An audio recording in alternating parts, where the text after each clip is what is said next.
Hey everyone, and welcome to Business Boutique. I'm Christy Wright, and today we are talking about how to get unstuck. Now first, let me go ahead and ask you a question. Have you ever had any type of dream where you are helpless? You know, someone is after you and you can't run. Someone is trying to get you and you can't scream. You're trying to go somewhere and your feet are like stuck in cement. I don't know about you, but I have had this recurring dream so many times. And regardless of what the dream is about, and regardless of what person or monster or scenario is after me, and regardless of why I can't get away, the theme is the same. I'm helpless. You know, someone's coming to kill me and I can't run or scream. I'm in a car that has no brakes and I'm in the ocean and someone's after me and I can't swim. And no matter how it plays out, it's this constant theme of being helpless, of feeling like I can't get away. I'm not in control of my safety or my future or my situation. And as dramatic as it sounds in your dreams, the reality is sometimes we feel like this in real life. We feel like this in our business where, man, I really want to get ahead. And it seems like no matter what I do, I've just hit this plateau and I'm never going to get to that next level, that next income level or the next follower level or the next client base level, whatever that is. Maybe you have hit a plateau in your marriage and your marriage is just stagnant. You're like, you know what? We used to laugh and flirt and play and go on dates and have such a good time. And now we just get about the business of life. Who's got the kids? Who's got the dry cleaning? Who's taking care of dinner? Maybe you felt like this even with yourself, where you feel like, I don't know, maybe you've lost a little bit of yourself. You used to love how you look and you used to love everything about this gusto you had for life and all the things that you enjoyed and gave you energy and that you brought to this world. And at some point in the business of keeping up and running faster and fulfilling all your roles and responsibilities, you feel like you've lost yourself. You feel stuck. You know, I have experienced this so many times in my life, and we all go through seasons, certainly, where we have highs and lows and things are good and things are bad.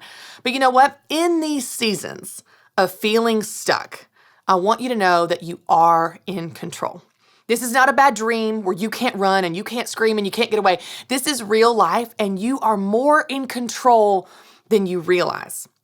I want to give you 5 simple steps today. These are 5 really practical things that I do and have done many times in my life to help me get out of this feeling of helplessness, get out of this feeling of being stuck. So if you're ready, if you're taking notes, you're somewhere where you're not driving or you're not going for a run, I want you to write these down because these are really practical and I promise you they can help you. Okay, so number 1, and you're not going to be surprised by this at all, I want you to go back to your why. Y'all, we talk about this all the time in Business Boutique. Why are you doing it? Why does it matter to you? Why is this thing important to you? And you can even ask yourself this question in any area of your life. A goal where you fell short or your marriage that's feeling stagnant, go back to your why. Why does this matter? Why is this important? Why is this such a gift from God? When you go back to that, here's what you're doing. You are going back intentionally to your original motivation. You're going back to a perspective that you probably lost along the way when everything got so busy and you got tired and you got stuck. That happens. But when you go back to your why, you're going back to the original motivation and momentum and heart behind it. You're going back to your original source that's going to give you the fire you need to go for it again. It's going to reignite that energy in you and remind you why this matters. So the first step to getting unstuck is to simply remember your why. Now, the second step, and this is also probably not going to be a surprise to you, especially coming from me because I talk about this all the time, but the second step is to get moving. I know you're like, oh, rocket science, really, Christy? Here's the thing. The very meaning of the word stuck means lack of movement, right? Like you're stuck. You are not moving. Now, maintaining movement is not hard, y'all. Once you get some momentum, it's not hard to keep going once you get going. But getting going is hard.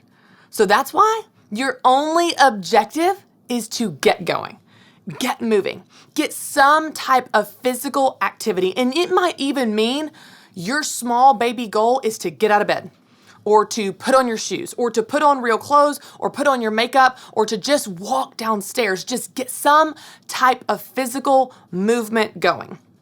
Even if your goal is to work on your business, set the goal to just get moving down the stairs. And what's amazing is, as you create movement, actual physical movement, you will get this ball rolling and you will get a lot of momentum that will help you keep moving in the direction that you want to go. So as simple as it sounds and as obvious as it sounds, don't focus on all the things you have to do. Just focus on the first thing of getting moving. Focus on some type of physical activity, even if that physical activity is not related to your end goal. Maybe you want to fulfill a ton of orders today, and it starts by, you know what? I'm going to go get a run in. I'm going to go get a workout in that's going to get my heart rate up, get me excited, get me energized, get me moving. Once you get moving, I promise you it's a lot easier to stay moving. So the first step in getting unstuck is to remember your why. The second step in getting unstuck is to get moving. All right, number 3. The third way that you can get unstuck is to focus on one thing at a time. I know it's easy to get overwhelmed when you've got a to-do list that's 300 items long, but we're just going to take it one item at a time. When you focus on one tiny thing at a time, you're going to chip away at that task list. You're going to chip away at your email inbox. You're going to chip away at whatever the thing is. See, once you get moving, you've got the momentum, and now you're going to tackle things one tiny step at a time. It's amazing how when you use this simple trick to trick yourself into tackling a long to-do list, you can do it. But you're going to do it one thing at a time. You're not going to do 300 things at one time. You're going to do one thing at a time. And when you do this, these baby steps, these quick wins that you get, you also gain confidence and a sense of satisfaction. Like, hey, I get to check that off. Hey, I get to mark that out. Hey, I get to delete that email and clear that order out. You get this unbelievable satisfaction at the progress that you've made. It might be tiny progress. It might be incremental progress. It might be baby progress, but that's all that matters. It's progress. You're no longer stuck. You're moving and you're making progress. So the third step to getting unstuck and staying unstuck is to simply focus on one thing at a time. Now, the fourth step to getting unstuck is to change what you say. Y'all, I am as guilty of this as anybody. But we have a tendency to make our problems bigger and worse by what we say. I'm the queen of this. I can be a little dramatic. You know this about me. Drama is a love language for me, okay? So if I'm feeling a little overwhelmed, I like to magnify it and make it like I'm so overwhelmed and the world is ending and the sky is falling and oh, things are so terrible, poor me, right? We do this. We take a tiny molehill and we make a mountain out of it. I don't know if it's because we love a pity party or we love attention or we love to just feel justified in our mess and in our stuckness, but we make it bigger by what we say. So instead, I want you to change what you say. If all day, every day, you are talking about how overwhelmed you are and how stuck you are and how hard life is, then of course you are. Of course you're overwhelmed and stuck and life feels really hard. Because as much as that might be real, you make it bigger by what you say. You put fuel on the fire and you fan that flame by talking about it day in and day out. Whatever you focus on increases. It becomes larger than life to you.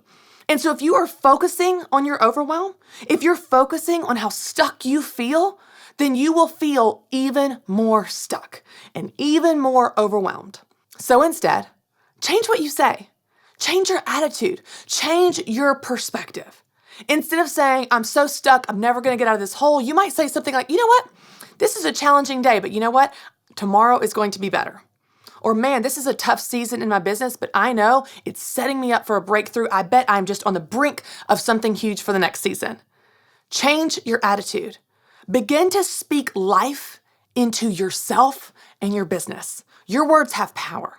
And we know this because you've probably been the recipient of someone else's kind words. What if you use that for yourself? What if you valued the words that you say to yourself as much as you do the words that you say to other people? I love the quote by Brene Brown where she says, talk to yourself like you would someone that you love.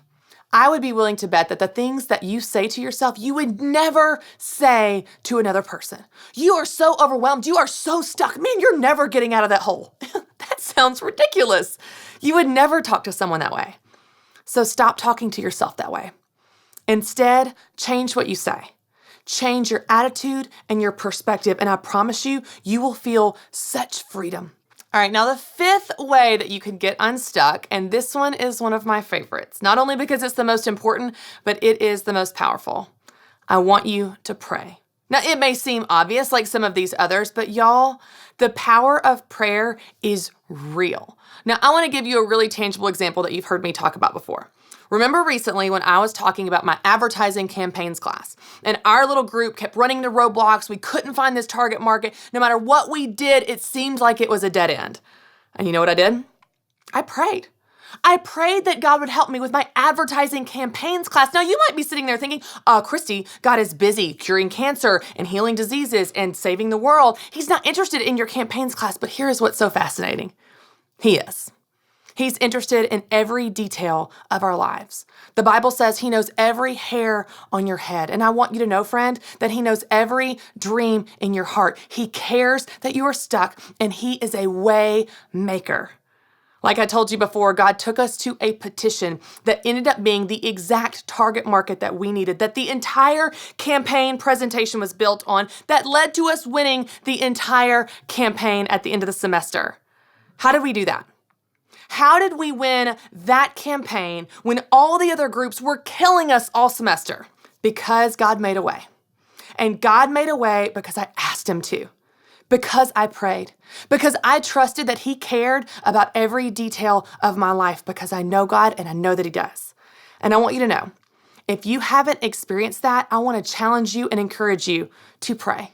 To pray about big things and small things and everything in between, because the God of the universe that put the stars in the sky also put that dream in your heart. And he knows you're feeling stuck, and he knows you're struggling, and he can make a way. I love the worship song that says, our God is a way maker. He can make a way when it seems there is no way. So when you're feeling stuck, at the end of the day, just pray. I promise you, when all else fails, God can make a way for you. All right, so let's recap our 5 ways to get unstuck. Number 1, remember your why. Number 2, get moving. Number 3, focus on one thing at a time. Number 4, change what you say. And number 5, pray. If you try these tricks and tips and tactics, I promise you, you are on your way to getting unstuck. Thanks so much for watching, and don't forget to subscribe to my YouTube channel. And if you need help getting unstuck, well, a good starting point would be to download my free 7-day devotional. This is going to help you get in tune with the Word of God to help you get unstuck. You can get your copy by clicking the link below.